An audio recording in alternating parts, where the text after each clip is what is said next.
Mga kaibigan, may good news para sa lahat. Kung gusto nyo nga makabasa ng mga balita tungkol sa Mindanao, wala nang iba kundi ang Mindanao Examiner newspaper. Mindanao ang sirkulasyon, Mindanao ang balita. Ang Mindanao Examiner sa Basilan, Sulu at Zamboanga. Gumawa na rin ito ng mga independent films at ABP, audiovisual presentation, at may photography at video services pa. Bisitahin po natin ang kanilang website sa MindanaoExaminer.com o tumawag sa 9925480. Marami pong salamat. Kaya natin to. Yuhu! Grabe, napakainit mga kaibigan. Wala akong bedding. Well, mga kaibigan, welcome sa ating programa. At hanggang ngayon ay araw ng, ano bang araw ngayon? Lunes. At napakainit. Napakainit ng Mindanao. Dahil kayo nakikinig sa Radyo Mindanao. Dito lamang sa DXXX Radio Philippines Network, RPN, Zamboanga City. Tayo napapakinggan sa malaking bahagi ng Mindanao. Ito po ang niyang balingkod. Alas 5 nagsasabing isang napakainit na hapon.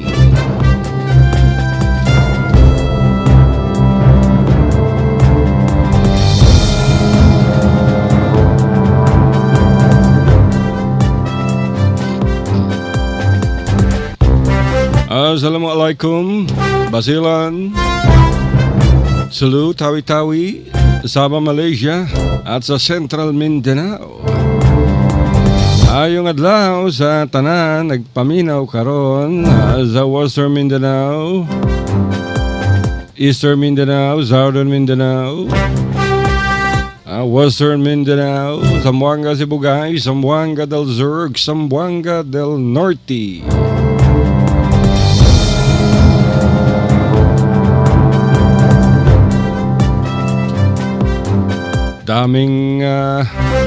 Daming mga nangyayari yan, mga kaibigan, ha? Alam nyo ba, kanina may natagpo ang bomba, nako. Dyan sa may Rojas Boulevard. Malapit lamang to, mga kaibigan, sa US Embassy. Pero agad naman ikinonekta, mga kaibigan, ng PNP sa grupong Maute. Sa grupo ni jihadist leader Abdullah Maute, ang naturang IED o Improvised Explosive Device. Dahil kapareho daw nung ginamit sa pambobomba ng Maute dyan sa night market sa Davao City noong September 2. Nako. Dahil kapareho ng 81mm mortar na may blasting cap, mauti na agad.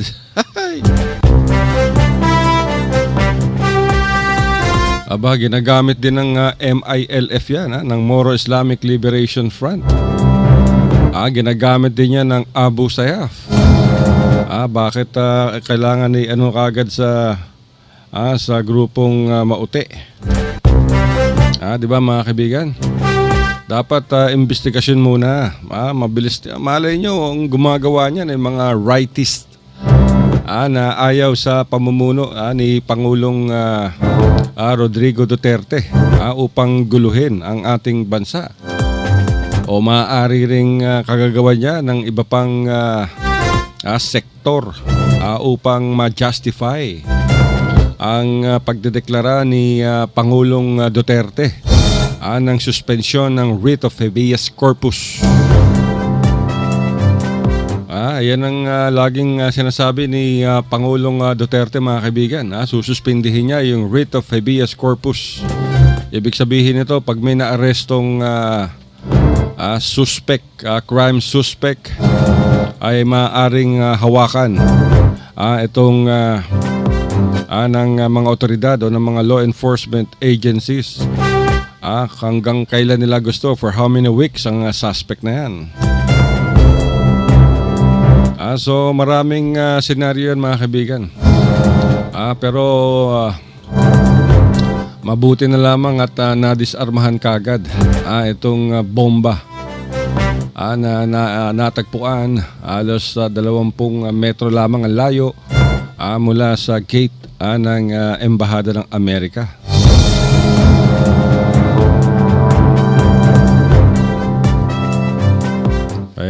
Tignan natin to mga kaibigan. Maraming senaryo dito pero malabong maiugnay ito sa Maute. Sa jihadist group dyan sa Lanao del Sur. Dahil hanggang sa kasalukuyan mga kaibigan, 2 araw nang nagbabakbakan itong Maute group at ang militar sa bayan ng Butig. Ito ay matapos nalusubin ng tinatayang 200 mga armadong jihadist ang naturang bayan at doon ay na-occupy mga kaibigan ang iba't ibang establishments kabilang ang munisipyo ng Butig na kung saan ay itinaas ng mga jihadist ang itim na bandera.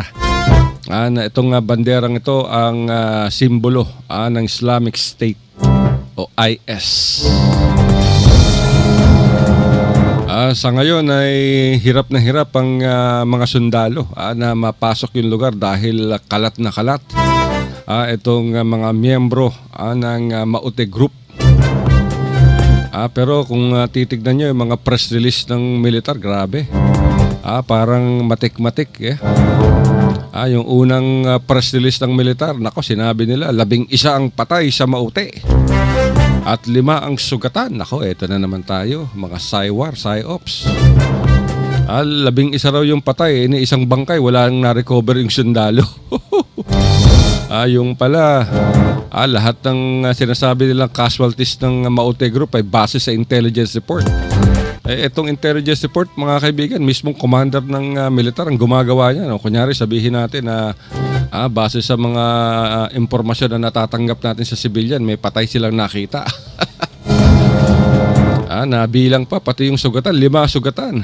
Ibig sabihin niya, merong civilian na nagbibilang. 1 patay, 2 patay, 3 patay, 5 sugatan, 4 ang sugatan. Ang dapat na basehan ng casualties mga kaibigan ay yung body counts. Kung ilang bangkay ang nare-recover ng militar, hindi yung puro psyops, puro propaganda. Hindi makakatulong yan mga kaibigan, itong mga propagandang ganito. Ma-demoralize lang ang mga sundalo niyan dahil sila ang nasa ground. Alam nila kung meron silang napatay, kung meron silang nabawing bangkay o wala. Tapos mababasa nila, sinabi ng isang opisyal na 11 ang patay. Ngayon ay 19 na. Pero 2 sundalo ang kumpirmadong sugatan mga kaibigan. Ito ay ayon sa Western Mindanao Command. Diyan ang gagaling yung mga propaganda ng militar sa West Mincom. Tinatawagan natin kanina si Major Philemon Tan, yung tagapagsalita ng Western Mindanao Command upang alamin natin ang nangyayari. At wala rin pahayag yung 1st Infantry Division at yung 6th Infantry Division. Dahil itong Lanao del Sur ay nasa ilalim, kalahati yata niyan mga kaibigan, nasa ilalim ng 1st Infantry Division na nakabase dyan sa Zamboanga del Sur. Dyan sa bayan ng Labangan. At yung kalahati naman ay nasa ilalim ng 6th Infantry Division. Dyan naman nakabase yan sa Maguindanao, sa Awang. So ang mahalaga lamang dito ay sana ay walang madamay na mga sibilyan sa kaguluhan. Ang dapat na tanong dito, paano nakapasok itong 200 mga jihadist ng Maute Group nang hindi man lang natitiktikan ng pulisya at ng militar. Katulad dyan ng nangyari dyan sa Zamboanga City nung pinasok ng mga Moro National Liberation Front yung Zamboanga City gabi o madaling araw. Hindi rin natiktikan to ng mga otoridad samantalang ang dami-daming sundalo dyan sa Zamboanga City. Nandiyan dyan yung kampo ng Western Mindanao Command, yung Naval Forces South, yung Maritime Police, yung Regional Command, yung Philippine Army Logistic Command. Lahat ng command yata nandiyan dyan. Pero ganun pa rin, nakapasok pa rin yung mga rebelde at 3 linggong nagsagupaan dyan sa Zamboanga City na kung saan ay daan-daang ang namatay at sugatan. at na-displaced ito ang halos 120,000 na katao. Di ba? So ganyan din ang nangyari dyan sa bayan ng Butig. Nakapasok din yung mga members ng Maute Group. At yun, nakapag-taas sila, nakapag-hoist, nakapag-raise sila ng kanilang mga banderang itim. Right under the noses of our military and police officials. Tahimik naman yung gobernador dyan. Itong si Governor Mamintal Adjong. Ay, hindi na pala siya ang governor, inanay na pala niya. Vice Governor na yata itong si Mamintal Bombit Adjong. Tahimik din yung mayor dyan, ako. Tahimik din yung commander ng militar at commander ng pulisya. Dyan sa naturang lalawigan na isa sa nasasakupan ng magulong Autonomous Region in Muslim Mindanao. So sana matapos na yung gulo at makabalik. Makabalik na yung mga daan-daang pamilyang nagsilikas mula dyan sa iba't ibang barangay ng Butig.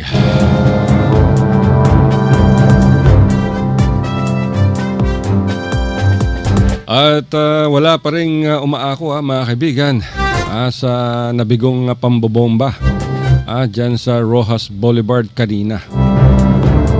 Pero tignan natin kung ano ang mga susunod na hakbang ng Manila Police District at ng Armed Forces of the Philippines. Ano kaya magiging tugon dito ni Pangulong Duterte?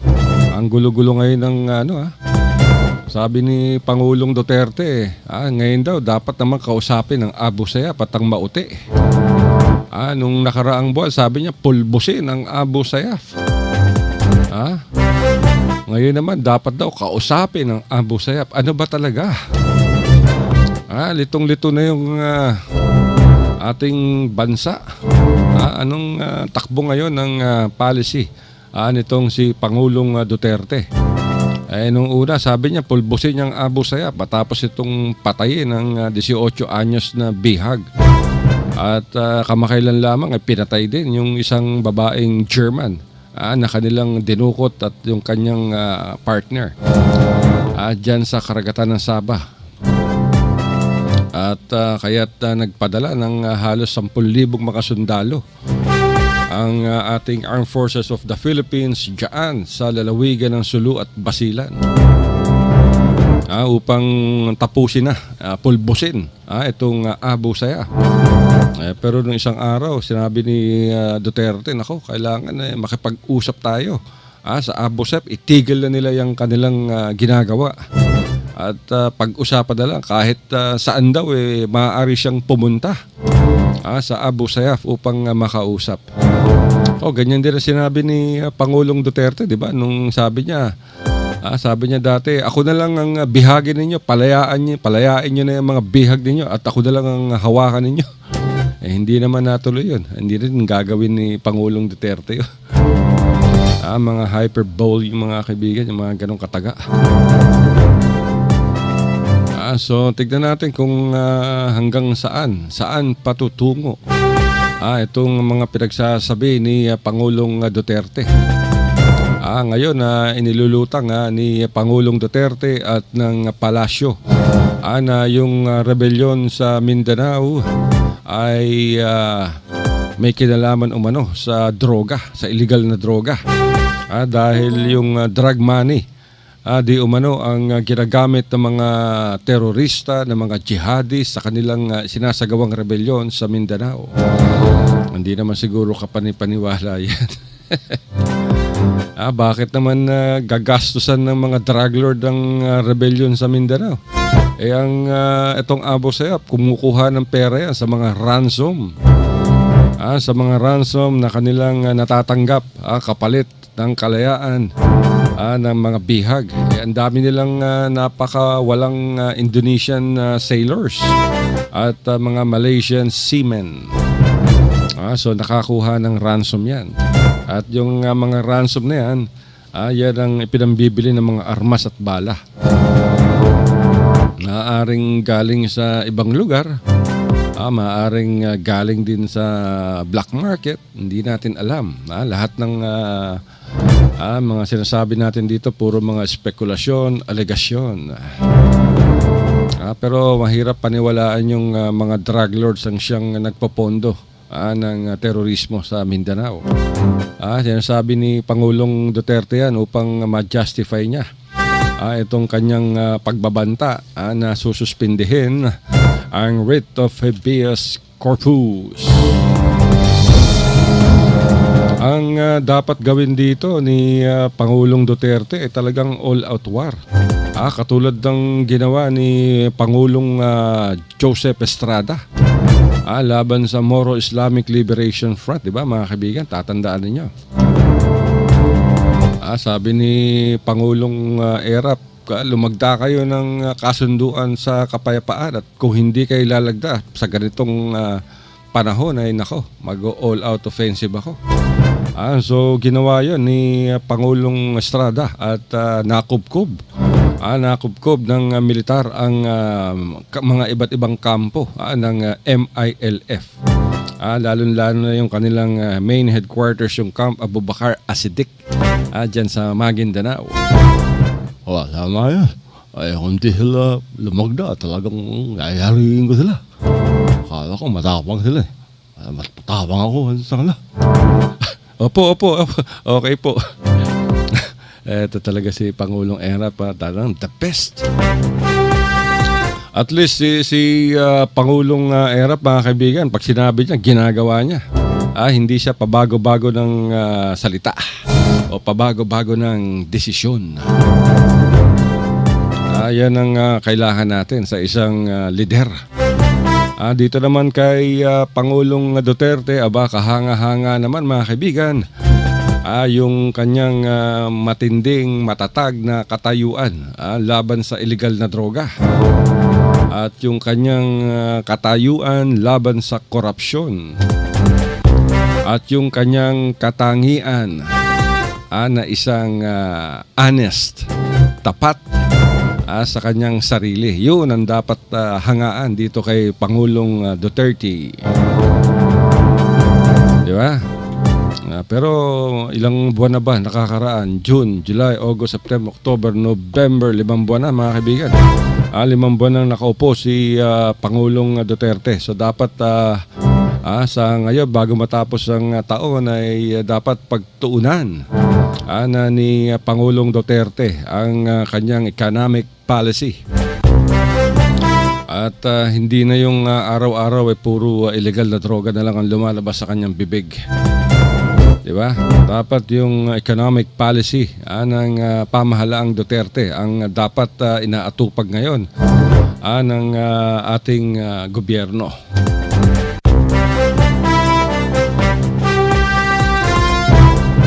Napakahalaga niyan mga kaibigan. Maraming mga problema pa ang ating bansa. Hindi lamang yung illegal na droga, hindi lamang yung korupsyon, nandiyan yung humihinang piso.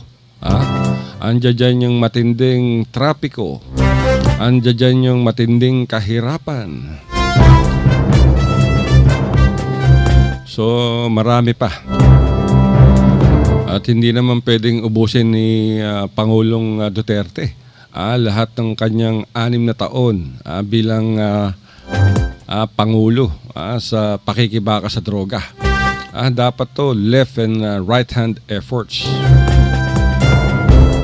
Pero sana magkaroon na rin ng katapusan yung kaguluhan dyan sa Mindanao, sa ating bansa partikular, itong issue sa New People's Army at sa Moro Islamic Liberation Front. Yung mga liderato ngayon, yung mga lider ng Moro Islamic Liberation Front, puro negosyante na. Matapos na pumasok sa isang peace talk sa pamahalaang Aquino at hanggang ngayon, ang dami ng negosyo ng mga commanders at leader ng MILF. Meron silang hotel, meron silang restaurant, meron silang gas station, meron silang lupain. Wow! Kaya makikita nyo yung mga lider ng MILF ngayon ba nagtatabaan. Nag-overweight na sila. At yung kanilang mapuputing buhok noon ay kulay black at brown na ngayon. So yan ang nagagawa ng peace talks sa MILF. Dapat may schedule nga palang pag-uusap ngayon. Itong si Pangulong Duterte kay Moro National Liberation Front Chairman Nur Miswari sa palasyo. Kung matatanda mga kaibigan, unang nagkita yung dalawa noong kailan ba? Noong November 3, if I'm not mistaken. Ito ay matapos na suspindihin ng korte ang lahat ng mga arrest warrants dito kay Miswari. Kasunod ng Zamboanga City Siege noong 2013. At mamayang gabi, mga alas 6 ay muling mag-uusap na naman itong si Miswari at si Duterte. At siyempre, kabilang dyan ang pagkakaalam natin itong si Congresswoman Gloria Macapagal Arroyo. At sinabi ni Miswari na ayaw niyang makipag-usap sa kapayapaan kasama ang MILF na tinawag niyang traidor. Ganun din ang grupo nitong si Muslimin Sema na self-appointed na chairman din daw ng Moro National Liberation Front. Andiyan dyan pa si Abul Kair Alonto na chairman din daw ng Moro National Liberation Front. Ang daming chairman. Ang daming chairman ng MNLF. Pero alam nyo mga kaibigan, iisa lang ang kinikilala ng maraming Muslim at ng OIC, yung Organization of Islamic Cooperation. At ito'y walang iba kundi si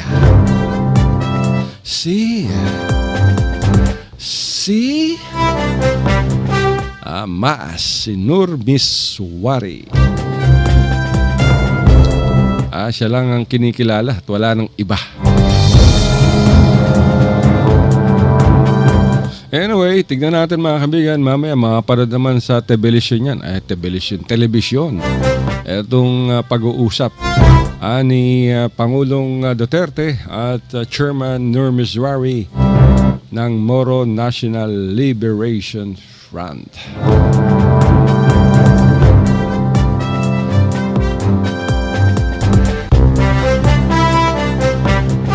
So, tignan natin kung hanggang saan at ano ang pag-uusapan.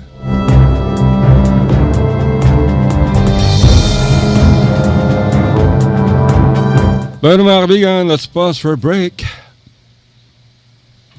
May good news para sa lahat. Kung gusto nyo nga makabasa ng mga balita tungkol sa Mindanao, wala nang iba kundi ang Mindanao Examiner newspaper. Mindanao ang sirkulasyon, Mindanao ang balita. Ang Mindanao Examiner sa Basilan, Sulu at Zamboanga. Gumawa na rin ito ng mga independent films at ABP, audiovisual presentation at may photography at video services pa. Bisitahin po natin ang kanilang website sa MindanaoExaminer.com o tumawag sa 9925480. Marami pong salamat. Kaya natin to.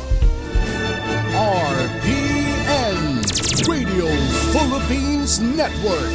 Radyo Ronda. Triple X Zamboanga. Member, kapisanan ng mga broadcaster ng Pilipinas. Alright mga kaibigan, ganap ng alas 12:30 ng mainit na hapon sa buong kapuluan. Kayo'y nakikinig pa rin dito sa Chismisan at komentaryo, opinyon sa Radyo Mindanao. Dito lamang sa RPN dito po ay Zamboanga. 1008 sa inyong AM band kung kayo nasa Zamboanga at sa ibang panig ng Mindanao.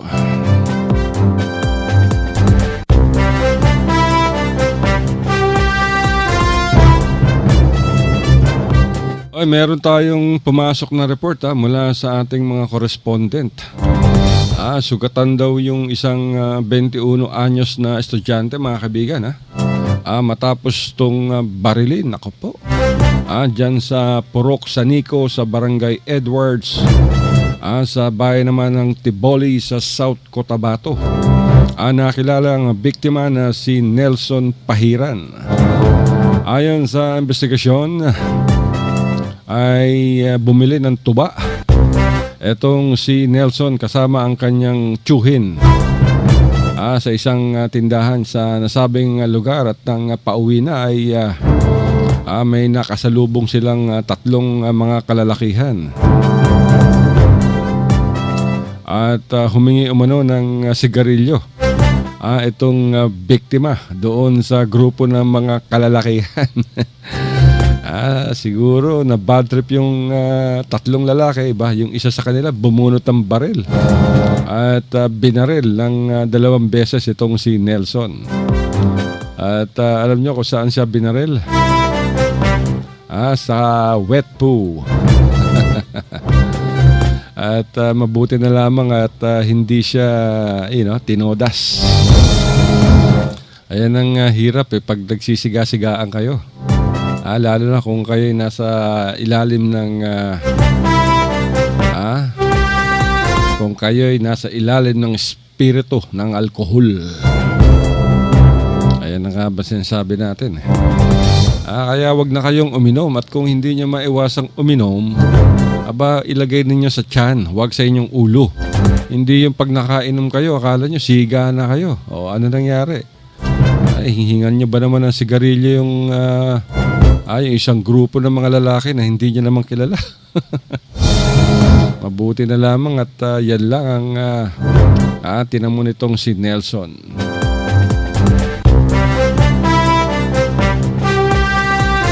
Pero eto matindi. Etong matinding news item, mga kaibigan. Ni-rape, ginahasa ng isang lalaki ang 5 taong gulang na batang babae. Ang masakit dito, pamangkin nung lalaki, yung kanyang ginahasa. Imagine, 5 years old. Ginahasa to dyan sa isang taniman ng mangga. Nangyari to, mga kaibigan, kagabi. Nanonood ng television yung bata sa kanilang kapitbahay ng yayain ng Yotits o ng Tiyo. Sumama naman tong bata dyan sa manggahan. At doon na, mga kaibigan, doon ginahasa nitong halimaw na Tiyo yung kanyang pamangkin. Anak ng kanyang kapatid. Ako, grabe. At nahuli. Dahil nag-iiyak yung bata at alas 9 na nang ito'y matagpuan. Tumangkapang tumakas yung Tiyo. Subalit hinabol naman ng mga kapitbahay. At yun, bugbog sarado. Sana pinutulan ninyo. Naku po. Bakit nyo binugbog? Sana pinutulan ninyo sa kanya, pinakain yung etits sa kanya.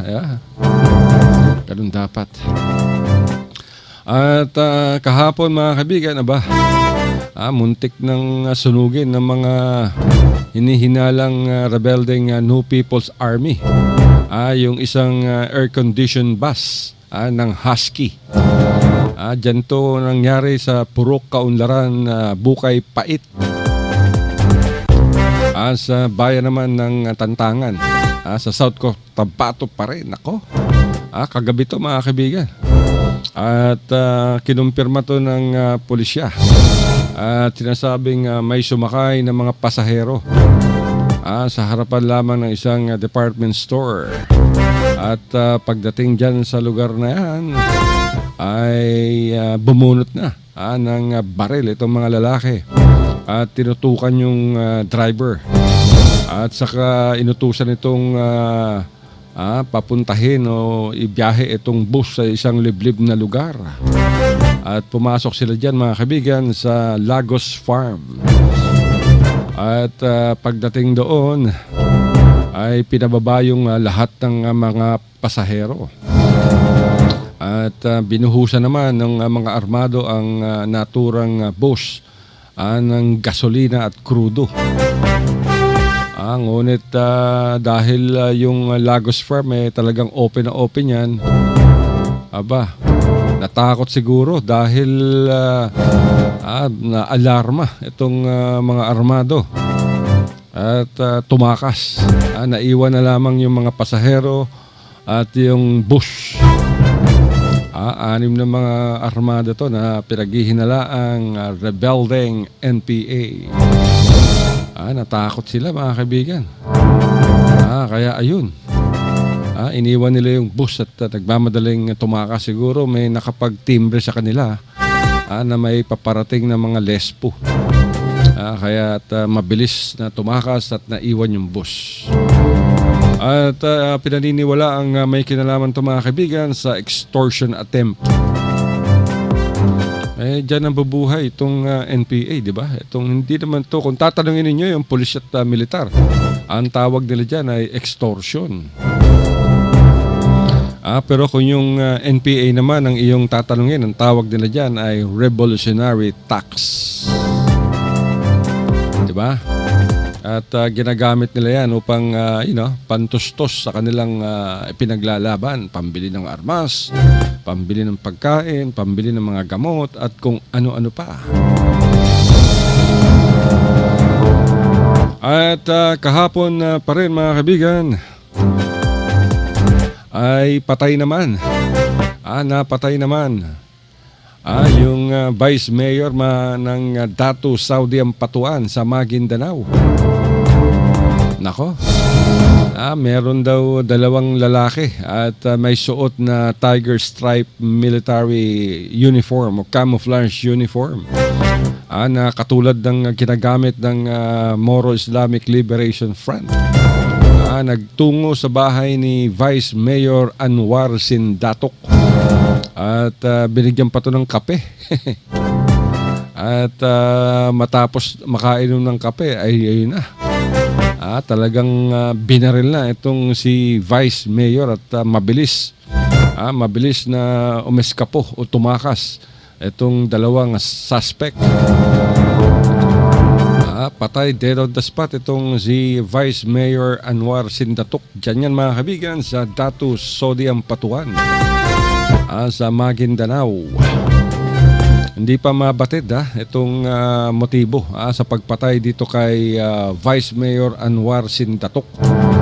Pero ito yung number 1 konsehal mga kaibigan sa naturang bayan at naging Vice Mayor to matapos na yung Vice Mayor na si Anida Di Maukom ay naging mayor. Naging mayor tong si Anida Di Maukom dahil yung kanyang asawa na mayor ng Datu Saudi Ampatuan, itong si Mayor Samsudin Di Maukom ay napatay. Napatay ng pulisya sa isang shootout di umano dyan sa bayan ng Magpet sa North Cotabato. Tatandaan niyo mga kaibigan, pinapara yung convoy nitong si Mayor Samsudin Di Maukom at sa kaniratrat ng pulisya na nagsabing nagpaputok daw ng baril itong si Mayor Samsudin Di Maukom na siyang original na siyang nakapaloob. Ang pangalan nito sa narcolist na inilabas ni Pangulong Duterte. At galing tiyata ito ng Davao at pabalik sa kanilang lugar ng pigilan sa highway ng mga pulis. At ayun na, napatay itong si Mayor Samsudin Di Maukom. Kaya naman yung asawa nito na Vice Mayor din ng Datu Saudi Ampatuan, itong si Anida, ang siyang naging mayor. So by succession yan mga kaibigan, law of succession. At yung number 1 konsehal naman, itong si Anwar Sindatok, ang umupong vice mayor naman. Pero napatay siya. So ang magiging vice mayor naman ngayon ay yung number 2 konsehal. Hindi pa malinaw mga kaibigan kung ano ang motibo dito sa pagkakapaslang kay Vice Mayor Anwar Sindatok o kung may kinalaman ba to sa pagkakapatay dito kay Mayor Samsudin Di Maukom. Matatanda ang nagbanta itong mga tagasunod ni Mayor Samsudin Di Maukom na pagbabayaran ng mga otoridad yung ginawa nilang pagpatay sa naturang alkalde. Etong si Mayor, ito yung nagpagawa mga kaibigan ng mosque na kulay pink. Pati yung munisipyo dyan, kulay pink. So yan ang naganap. Daming naganap kahapon sa Central Mindanao. Sa bayan ng Esperanza mga kaibigan, sa Sultan Kudarat. May sumabog na isang bomba rin. Sa labas mismo ng simbahang Katoliko. Dyan sa poblasyon. At 3 ang naiulat na sugatan. At nakilala ang mga biktima na sina Lorraine Eraso, 26 anyos, si Noylin Guerrero at si John Escanilan. Nagtamo sila ng sugat dahil sa shrapnel mga kaibigan sang sumabog na improvised explosive device. Dyan yan sa labas ng Our Lady of Hope. Wala namang umako sa naturang pambobomba at again, ibinibintang na naman to sa grupo ng nitong si Abdullah Maute. Puro lahat ng puro kay Abdullah Maute.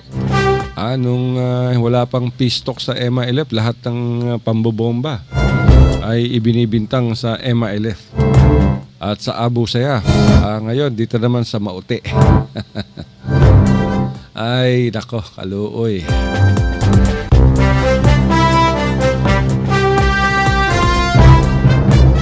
So kung mapupunan ninyo mga kaibigan, very violent yung ating weekend. Magulo. Daming patayan hanggang ngayon. Hanggang kanina, yung tangkang pagpapasabog ng bomba sa Rojas Boulevard sa Maynila. At sa Davao City, nadakpan. Nadakpan ang usa ka ulitao human makapkapan og marijuana sa mga elementos sa Task Force Davao. Akbang sa tunghaan sa University of Immaculate Conception sa Father Selga Street. Nasairan, una nang nagpahigayon og checkpoint sa maong dapit ang mga sakop sa Task Force Davao. Kauban ng ginsakpan sa San Pedro Police. Kung diin naharang ang kaduda-dudahang lihok sa usa ka Emmanuel Sanchez, 30 anyos, ug taga Galas Street, Barangay San Rafael sa Davao. Pinaagi sa Oplan Kapkap nga gikasa sa mga otoridad na kuhaan og usa ka pipa or pipe. Si Emmanuel nga adunay sulod pinaugang dahon sa marijuana. Bandang 3:30 sa kaadlawon. Dayong giendurso gilayon sa buhatan sa kapulisan ang dinakman dala ang na-recover na ebidensya. Kalabot ni ini posibleng mag-atubang karon og kasong paghupot og illegal na droga si Emmanuel. Ilawom sa paglapas sa Republic Act 9165. Ay, kaluoy. Sus, Ginoo. Ay na magmariwana. Ay. At sa lain pang balita, girekomendar sa Davao City Prosecution Office ang formal nga pagpasakag kaso sa hukmanan batok sa usa ka laki nga may check-in og 13 anyos nga dalagita sa motel. Sa Davao City. Si Prosecutor Sharudin Asensio nakakitag probable cause nga nalapas sa akusadong si John Carlos Tagalog. Ang Special Protection of Children Against Abuse, Exploitation, and Discrimination Act or Republic Act 7610. Nasayren nga giangkon sa 13 anyos nga dalagita nga nagkauyab sila sa akusado ni adtong Oktubre 2. Aning kasamtangan tuig o ni adtong Nobyembre 12. Milayas kini sa ilang balay og mipuyo sa boarding house sa iyang higala. Ay! Niadto pa matud na Nobyembre 18 ang dalagita uban ang iyang 17 anyos nga higala, lakip ang iyang boyfriend nga si Tagalog. Nagkasabot nga mga tulog sa Larus Inn sa Dalang Listre sa Davao. Diin dito na sila naapasan sa inahan sa dalagita nga nagdalag pulis. Ginoo kaluoy. Subay sa resolusyon ni Prosecutor Sincio, doon ay probable cause nga nalapas sa akusado ang Section 10 sa Republic Act 7610. Sanglit 21 anyos na kini samtang ang iyang gi-check-in sa motel, 13 anyos pa lamang. Ay, kaluoy. So diha mo karon. Bueno mga kaibigan, wala na naman tayong oras. Batiin muna natin yung ating mga sponsors at nakaabang, nagche-check. Nagte-text na sila sa atin at nagche-check. Bakit wala pa raw, hindi pa raw binabaki. Relax! Bueno mga kaibigan, sa mga nagdanais na mag-celebrate ng birthdays, weddings, anniversaries, retreat, reunions, o kaya yung sarili ninyong palalab ang dalhin ninyo. Wala nang iba, dyan lamang sa Blue Jazz Beach Resort and Water Park. Sa Samal Island to mga kaibigan, 10 minuto lamang, sakay kayo ng water taxi sa Davao City. In 10 minutes, nandiyan na kayo sa Samal Island at may enjoy nyo na ang napakaganda at napakatahimik, napakalinis na Blue Jazz Beach Resort and Water Park. Napakamura dyan mga kaibigan. Yung mga barkada pwede ninyong dalhin dyan dahil meron silang kwarto na may mga double deckers, 400 hanggang 600 lamang. Bawat isa ang bayad niya at may enjoy nyo na. Napakaraming swimming pools at slides.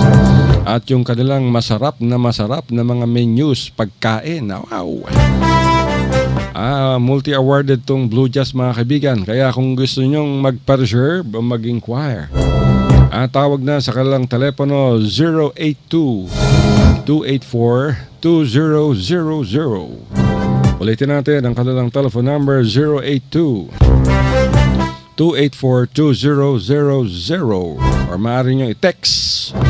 Save nyo ito mga kaibigan as 0998-967-8001 up to 8005. Ulitin natin 0998-967-8001 up to 8005. Blue Jazz Beach Resort and Water Park sa Samal Island. Lipad na. Doon naman sa mga gustong maging chef at magtayo ng sariling restaurant o kaya ng cake house or bakery, maaari kayong mag-enroll. Ongoing enrollment ngayon sa Center for Asian Culinary Studies. Dyan pa rin yan mga kaibigan sa Davao City. Ongoing yung kanilang mga kurso, iba't ibang courses sa culinary. At meron dito baking, Asian cuisine, lahat. Dito siguradong chef kayo. Talagang hands-on dito mga kaibigan. So yung mga nagkumukuha ng HRM, mag-shift na kayo, mag-enroll na kayo sa Center for Asian Culinary Studies sa Davao City. At affordable yan mga kaibigan. At ito'y pag-aari ni Chef Jean Gonzalez ng world famous Cafe Isabel sa San Juan City. Alam nyo, pag HRM, nag-i-intern kayo, trabaho ninyo sa mga hotel, waitress, waiter, kahera, taga-silbi. Dito sa Center for Asian Culinary Studies, pagkatapos ninyo, chef kagad kayo. Meron silang short and full courses. Kaya doon sa mga nagdanais na maging chef, o kaya restaurateur, maaari, o kaya baker, malay nyo, maging katulad kayo ni Chef Jean Gonzalez o kaya ni Chef Anthony Bourdain. Maaari kayong tumawag sa telephone number 082-284-8373 sa Davao City. Maaari na kayo mag-enroll doon at mura lamang ang mga boarding house. Murang-mura mga bahay dyan, napakatahimik. ang Davao City, disiplinado yung mga tao. Center for Asian Culinary Studies, you can call them at telephone number 082-282-8373. At siyempre, available na mga kaibigan yung pahayagang Mindanao Examiner Regional Newspaper. Sa inyong paboritong news stand sa buong Mindanao, ang kanilang banner story ngayon, Get Sabah Raiders. And then, yung iba pang headline, ICC and the Philippines time to withdraw. Jesus Miracle Crusades Drug Symposium Concert in Cagayan Province, praise. At Sulu to get new school building. Napakaganda nito mga kaibigan. So bumili na kayo. Kung kayo nasa Putik dyan sa Zamboanga, available to sa Ubenco Mall. At sa iba't ibang bahagi sa Davao, sa Coronadal, Kidapawan, General Santos City, Tagum, Panabo, Digos, sa Cebu City hanggang sa Maynila, available yan. Wala na tayong oras mga kaibigan. Kumakatok-katok na naman yung ating technical director na si Nino. Hanggang sa susunod na bukas mga kaibigan, ito po niya baling ko, Dalasinto, nagsasabing I love you. Mamwa, chup chup, take care.